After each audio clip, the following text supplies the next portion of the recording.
Hello everyone, welcome to sleepy classes. तो एक बहुत ही इंटरेस्टिंग न्यूज़ जो देखने को मिल रहा है कि फॉरेन मिनिस्टर, पाकिस्तान के फॉरेन मिनिस्टर बिलावल भुट्टो, वो जो है इस साल के 23 के मई में हो सकता है इंडिया में रहे, गोवा में। क्योंकि गोवा में क्या होने वाला है आपको पता है, शंघाई कोऑपरेशन ऑर्गेनाइजेशन के द्वारा जो है फॉरेन मिनिस्टर्स, जितने भी ग्रुप के मेंबर्स हैं उनके फॉरेन मिनिस्टर्स का एक समिट होने वाला है जो कि गोवा में होगा। ठीक है, अब ये जो ऑफिशियल इन्विटेशन है, ऑब्वियसली इंडिया, क्योंकि आपको पता है इस बार उनको चेयरमैनशिप मिला हुआ है, सारे चीज़ का सारा इवेंट्स ऑफ एससीओ जो है वो इंडिया के ही होने वाला है। तो अब इंडिया के को ऐसा भी बेसिकली ऑफिशियल इनविटेशन है, लेकिन अब देखते हैं कि आगे क्या होता है।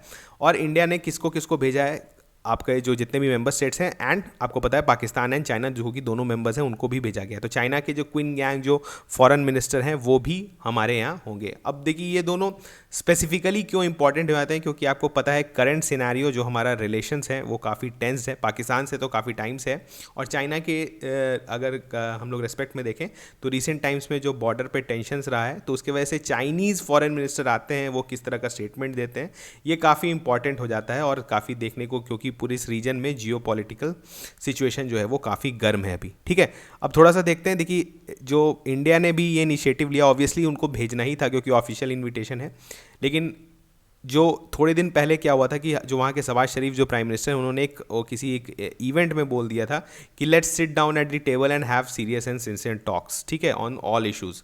मतलब उनके तरफ से इनिशिएशन था कि चलिए हम लोग कुछ अब बात कर लेते हैं, काफ़ी टाइम से जो है टेंशन का माहौल चल रहा है after Pulwama attack and all Balakot strikes. तो आप पता है कि अभी सिचुएशन जो है वो काफ़ी हीटेड है, तो उस केस में बोले थे कि हम लोग चलिए बैठ के कुछ बात कर लेते हैं। तो इंडिया के साइड से इन्विटेशन चला गया, लेकिन कुछ टाइम पर ही उन्होंने फिर से बोल दिया कि इंडिया में जो है टॉक्स तभी पॉसिबल होगा अगर इंडिया रिस्टोर करता है autonomous status in the part of Kashmir. Again उनका फिर से वही रोना है कि अगर कश्मीर को फिर से वो ऑटोनोमस रीजन बनाता है तभी जाके जो है सारे टॉक्स होंगे। कश्मीर पर इनका वही स्टैंस रहा है पुराना, लेकिन इंडिया का भी स्टैंस काफ़ी क्लियर है और वो पीछे नहीं हटने वाले हैं कि India, Kashmir is an integral part of India. और आफ्टर एब्रोगेशन ऑफ आर्टिकल 370 जो है, इसके बाद से इंडिया का स्टैंस काफ़ी क्लियर रहा है। और इस मामले में उनका कहना है कि देखिए आपको पता है, अगर आप डिफेंस न्यूज़ फॉलो करते हैं तो इंडिया ने अपना स्ट्रैटेजी चेंज किया है। Now we have offensive defence form में है। ऑफेंसिव डिफेंस का मतलब क्या हुआ कि अगर हमारा टेरिटरी जो कि हम क्लेम करते हैं हमारा इंटीग्रल पार्ट है, अगर उस पर किसी भी तरह का फॉरेन एक्टिविटीज़ होता है जो कि रीजन में इम्बैलेंस डिस्टर्बेंस क्रिएट करने के लिए होता है, तो उसके लिए इंडिया फुल रिटेलिएट करेगा। और हो सकता है कि इससे पहले, उस इवेंट होने से पहले जो है वो कुछ ऐसा स्टेप्स ले ले कि वो इवेंट ना हो। इसी को हम लोग बोलते हैं ऑफेंसिव डिफेंस। ठीक है, तो इस तरह के स्ट्रैटेजीज जो है इंडिया ने अपने फॉरेन पॉलिसी में लाए हैं, स्ट्रैटेजिक पॉलिसीज़ में लाए हैं, तो ये देखने का आपको मिल सकता है। अब देखिए क्या है उसके बाद, तो पाकिस्तान का जो है आने का है, एससीओ में आ सकते हैं। उससे पहले है क्या है कि शंघाई कोऑपरेशन का एक फिल्म फेस्टिवल होने वाला है मुंबई में, कब, जनवरी 30 में। और इसमें जितने भी मेंबर स्टेट्स हैं उनके यहाँ से जो भी मूवीज़ नॉमिनेट होते हैं वो यहाँ पर स्क्रीन होते हैं। ठीक है, basically is a cultural integration of Shanghai cooperation organisation countries. पर इसमें भी पाकिस्तान ने इस चीज़ को स्किप किया है कि हम इसमें जो है पार्टिसिपेट नहीं करें। ऑब्वियसली आपको पता है बहुत दिनों से बॉलीवुड ने पाकिस्तान बॉयकॉट और इस तरह के चीज़ जो है वो चलते रहे, पाकिस्तान एक्टर्स जो हैं उनको काम करने का मौका नहीं मिल रहा है। तो बहुत सारे रीजंस हैं जिसकी वजह से पाकिस्तान ने इसको स्किप किया है। लेकिन इस साल जो है बहुत इंपॉर्टेंट होने वाला है, क्योंकि इंडिया को, जब आपको पता है सारा चीज़ जो है वो ऑर्गेनाइज करना है एससीओ के सारे समिट्स को, तो पाकिस्तान को तो आना ही पड़ेगा। और उस स्टेज में उसका क्या स्टैंस रहता है ये काफ़ी डिफ़िकल्ट होगा वहाँ के गवर्नमेंट के लिए भी। ठीक है, अब इससे पहले अगर आते हैं, अगर बिलावल भुट्टो आते हैं foreign minister, as a foreign minister SCO summit में, तो आपको पता है this will be a historical moment. क्योंकि इससे पहले 2011 में हिना रब्बानी खान जो उस समय के फॉरेन मिनिस्टर थी, वो आई थी। अब उसके बाद आप समझ रहे हो ऑलमोस्ट 12 ईयर्स का गैप है जो कोई फॉरेन मिनिस्टर जो है वो इंडियन सॉइल पर पैर रखा है। तो ये बहुत ही आप बोल सकते हैं इंपॉर्टेंट इवेंट होगा अगर वो आते हैं। और फिर देखते हैं यहाँ आकर, हो सकता है कि अगर वो कुछ इस तरह के कमेंट्स दे देते हैं, स्टेटमेंट्स दे सकते हैं, तो फिर जो है सिचुएशन जो है वो काफ़ी देखने के लायक होगा। तो हम लोग जो है इस चीज़ को अच्छे से वॉच करेंगे। उसके बाद आपको पता है जो हमारा करंट सिचुएशन है पाकिस्तान के साथ वो बहुत ही टेंस्ड है। चाहे वो आपको पता है सीज़ फायर वायलेशन हो, से पहले जो है पुलवामा अटैक हुआ था, इंडिया ने जो है स्ट्राइक किया था बालाकोट स्ट्राइक, उसके पहले उरी अटैक हुआ था।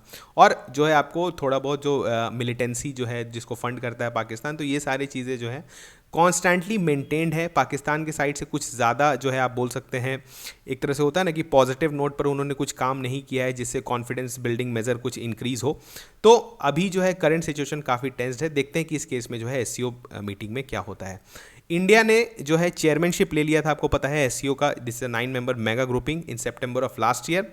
और इस साल आपको पता है एक इंपॉर्टेंट इसलिए हो जाता है क्योंकि ईरान विल बी द, आपको पता है फुल मेंबरशिप उन्होंने एससीओ का ले लिया पिछले साल ही। तो इस साल ईरान भी as a full member present रहेगा इन सारे मीटिंग्स में। तो इंडिया के लिए काफ़ी इंपॉर्टेंट है क्योंकि पता है ईरान के साथ इंडिया का रिलेशन जो है वो मिक्स रहा है। और चाबहार पोर्ट को लेके, या फिर अभी रिसेंट अफगानिस्तान में जो तालिबान का जो रिजीम चेंज हुआ है, तो बहुत सारे चीज़ें हैं और देखने को भी होंगे बहुत सारी चीज़ें। तो ये इवेंट बहुत इंपॉर्टेंट हो जाता है। एक तो इंडिया उसको जो है होस्ट कर रहा है, दूसरा कुछ ऐसे मेंबर्स हैं जो कि इंडिया के लिए स्ट्रैटेजिकली काफ़ी इंपॉर्टेंट है। ठीक है, उसके बाद आपको पता है अगर हम लोग सिग्निफिकेंस की बात करें तो एससीओ जो है वो काफ़ी इम्पॉर्टेंट रहा है। 2017 में इंडिया जो है इसका जो है परमानेंट मेंबर बना था, इंडिया और पाकिस्तान साथ में बने थे। और यहाँ पर जो है कुछ इंपॉर्टेंट डिसीजंस लेने में काफ़ी, और इंडिया को बेसिकली क्या है कि इंडिया ने एससीओ ज्वाइन किया था टू गेन दी, आप बोल सकते हैं एक तरह से हेजीमनी इन दी वेस्ट एशिया, और आप बोल सकते हैं सेंट्रल एशिया। यहाँ पर से आपको पता है कि इंडिया ने इसके अलावा अशगाबाद एग्रीमेंट है, आईएनएसटीसी है, बहुत सारी चीज़ों में जो है इंटरेस्ट शो किया है और ज्वाइन भी किया है क्योंकि इंडिया को एक्सेस चाहिए आपके सेंट्रल एशिया का और वेस्ट एशिया का। और एससीओ जो है, एससीओ के बहुत बड़े, जो आपको पता है कि जो बेसिकली सेंट्रल एशिया के कंट्रीज़ हैं, किर्गिस्तान है, सारे लोग जो हैं इसके मेंबर्स हैं।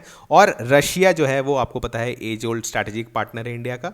तो एससीओ जो है वो काफ़ी ज़्यादा इंपॉर्टेंट हो जाता है इंडिया के लिए। लेकिन एट द सेम टाइम यहाँ पर दो नेमेसिस भी हैं इंडिया के, जो कि एक है आपका पाकिस्तान और चाइना। तो ऑब्वियसली यहाँ पर जो है चाइना भी कंट्रोल करने का कोशिश करेगा इंडिया को अगर उनका इन्फ्लुएंस बढ़ता है तो। लेकिन फिर भी एक ये बहुत ही इंपॉर्टेंट ग्रुपिंग्स है। अगर आप अलग अलग इसके अलावा कुछ और ग्रुपिंग्स जैसे देखें, ब्रिक्स देखें, ठीक है, या फिर सॉरी ब्रिक्स को छोड़ दें, सार्स अगर आप ये देखें, सार्क को देखें, तो सार्क भी काफ़ी जो है इनएफिशिएंट रहा है मैटर्स को रिजॉल्व करने में। तो एससीओ जो है वो काफ़ी इंपॉर्टेंट ग्रुपिंग हो जाता है इंडिया के लिए। ठीक है, अब इस ऑर्गेनाइजेशन का फॉर्मेशन कैसे हुआ था, तो ये इसको स्टार्टिंग में बोलते थे शंघाई 5, इन 1996 इसका फॉर्मेशन हुआ था।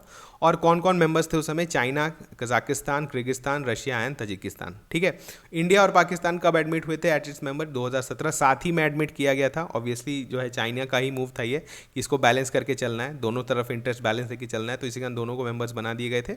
और अभी जो है रिसेंट एडिशन जो हुआ है वो हुआ है ईरान का। इसके बारे में जो है अब देखिए एससीओ जो है वो इस साल इंडिया में होने वाला है, तो आपके एग्जाम पॉइंट ऑफ व्यू से भी काफ़ी इंपॉर्टेंट है। तो इसमें आपको क्या क्या पढ़ना है एससीओ में, कि इसका फॉर्मेशन कैसे हुआ था, कौन कौन फॉर्मिंग कंट्रीज थे इसका, ठीक है, आपको जो है इसका हेडक्वार्टर्स कहाँ है, और जो करंट मीटिंग्स हुए हैं उसमें क्या फाइंडिंग्स हैं, ये सारे कुछ अगर आप देख के जाते हैं तो एक आधा क्वेश्चन आपको एग्जाम में ज़रूर देखने को मिल जाएगा। ठीक है, तो चलिए मिलते हैं नेक्स्ट लेक्चर में, तब तक थैंक यू।